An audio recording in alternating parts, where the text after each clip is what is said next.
So hi everyone, we are going to see about what is sampling, write about the four main types of sampling, what is its role in carrying out a survey. So basically we need to say that sampling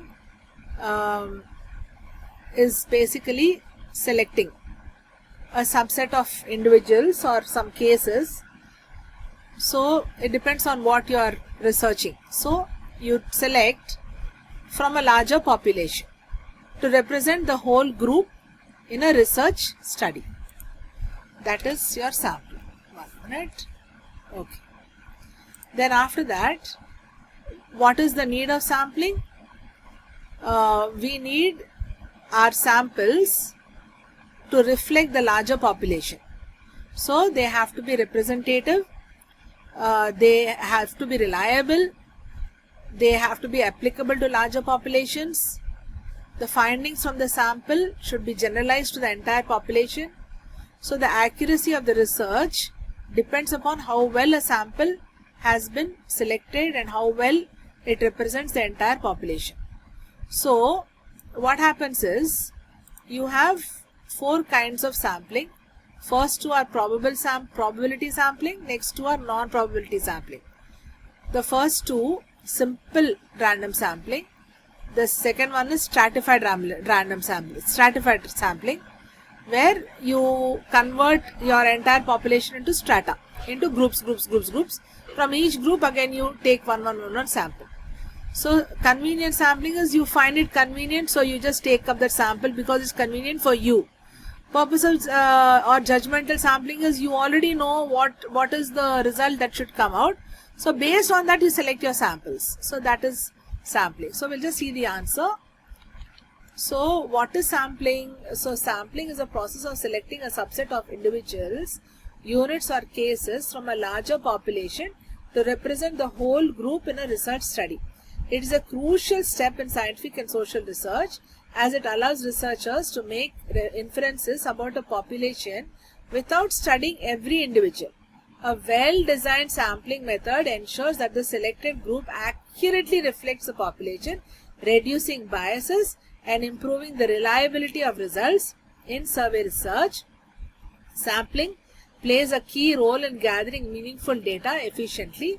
This article defines sampling, discusses four main types of sampling and explains its role in conducting surveys. So what is the definition of sampling? Sampling is a technique of selecting a smaller group, is a small sample from a larger population to conduct research. The findings from the sample are then generalized for the entire population. The accuracy of the research depends on how well the sample represents the target population. So what is the importance? It saves time. We can't study the entire population. It enhances efficiency and accuracy by focusing on one small manageable group. It provides reliable results when done correctly. So the result depends on whether you're doing it correctly, allowing researchers to make generalizations. Reduces bias by using systematic selection methods. So what are the four types? So sampling methods are generally categorized into probability sampling, where every member has an equal chance. Non-probability sampling, where selection is based on the researcher's convenience. So simple random sampling. So definition, advantages, disadvantages.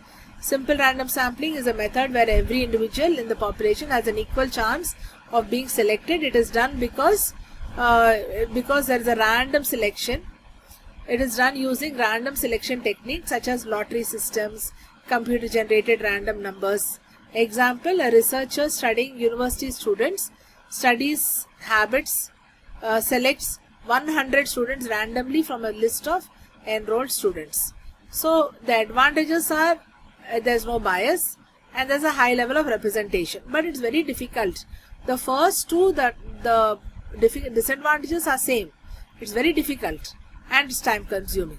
Even strata also is difficult and time consuming. Stratified is when the population is divided into subgroups based on the scientific specific characteristics like age, gender, educational level, and the samples are drawn proportionally from each subgroup.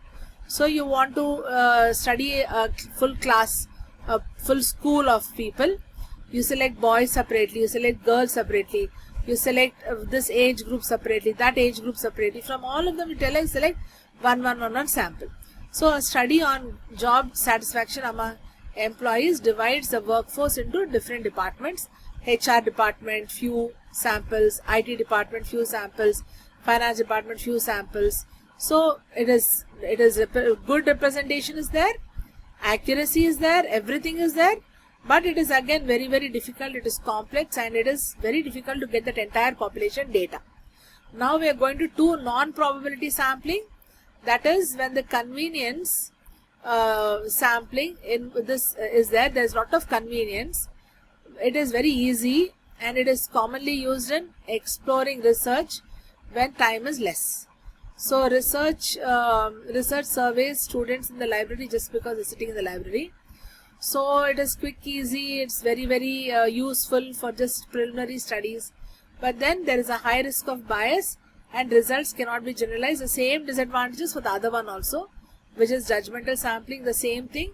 So it's based on specific criteria to the relevant study. So the researcher intentionally chooses the individuals to meet the study's requirements. So a study on bilingual education selects only teachers who have experience teaching in bilingual classrooms. So again, it ensures relevance of participants to the study, useful for specialized research topics, but there is such a bias, and you can't generalize it. Now the next topic is, what is its role? What is the sampling's role in conducting surveys? So all the advantages of the first two, that is the probability sampling, you have to write. So there is, we can save time and resources, because you cannot do the study of the entire population. Then it is representative, so proper sampling ensures representativeness. Then you can say that it reduces bias. You can say all the advantages. You can get accurate results. You can also make decisions based on the results. So what is the conclusion? Sampling is a fundamental component of research. So we need accurate answers. We need proper data collection. So we have this sampling: simple, stratified, convenience, judgmental sampling, or purposive sampling, purposefully doing it. We have all these things. So in survey research, sampling ensures that findings are reliable, representative, applicable to larger populations. Choosing the right sampling method is crucial for producing high quality research that informs policies, academic studies, and business strategies.